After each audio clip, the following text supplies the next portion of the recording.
વડોદરા હરણી દુર્ઘટના બાદ અમદાવાદની શાળાઓને કડક સૂચના આપવામાં આવી છે। પ્રવાસને લઈ શાળાઓને સતર્ક રહેવા ડીઈઓ દ્વારા આદેશ કરવામાં આવ્યો। શહેરમાં કે શહેર બહાર થતા પ્રવાસની મંજૂરી ડીઈઓ કક્ષાએ લેવી પડશે। પ્રવાસના વાહનના તમામ દસ્તાવેજ નિયમ મુજબ હોવા જરૂરી છે। તો સૂચના પ્રમાણે કોઈપણ શાળા રાત્રિ દરમિયાન પ્રવાસ નહીં ખેડી શકે।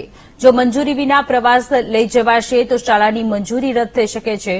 સાથે જ શરત ભંગના કેસમાં શાળાની નોટિસ આપવાની પણ જોગવાઈ કરવામાં આવી છે।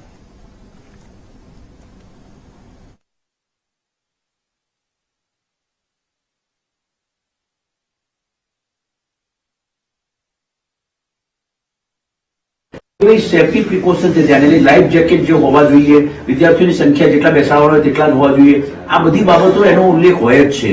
સાથે ખાસ કરીને જે બસ કે લક્ઝરી બસ કે બીજી જો કે લોકલ પ્રવાસ હોય છે તો લોકલ પ્રવાસમાં પણ મંજૂરી લેવી જરૂરી છે। કોઈ પણ પ્રવાસની મંજૂરી જિલ્લા કક્ષાએથી મેળવ્યા બાદ જ પ્રવાસ ખેડવો જોઈએ। એ સાથે સાથે જે વાહનનો ઉપયોગ કરવામાં આવતો હોય તે વાહન જે છે એ આરટીઓના માર્ગ અને સલામતીના નિયમોને ધ્યાને લઈ એના જે ડોક્યુમેન્ટ્સ વગેરે હોય તે હોવા જરૂરી છે। અને ખાસ કરીને રાત્રિ સમયે જે શાળાઓ પ્રવાસ ખેડાણ કરે છે અથવા તો જે બસની મુસાફરી કરતા હોય છે તેમને ખાસ જે છે એ રેડ લાઇટ સ્વરૂપે હું એમને ચીમકી પણ અમે આપી છે કે રાત્રિ દરમિયાન કોઈ પણ પ્રવાસ જે છે એ નથી ખેડવાનો, જેથી કરીને સલામતી વધુ રાખી શકાય। બાળકોની સલામતીની પ્રાથમિકતાને ધ્યાને લઈ અમારી જે પ્રવાસની જે મંજૂરીઓ છે આપેલી છે એ મંજૂરીઓ જે અમે આપતા હોઈએ છીએ એમાં જે કન્સલ્ટિંગ ક્લાર્ક છે, અમારા અધિકારી છે, એ પૂરેપૂરી ચકાસણી કરીને એ મંજૂરી આપશે। અને સાથે સાથે કોઈ પણ પ્રકારે જે શિક્ષકોની કોઈ પણ પ્રકારે કે કોઈ શાળાની બેદરકારી ધ્યાન પર ન આવે એ અમે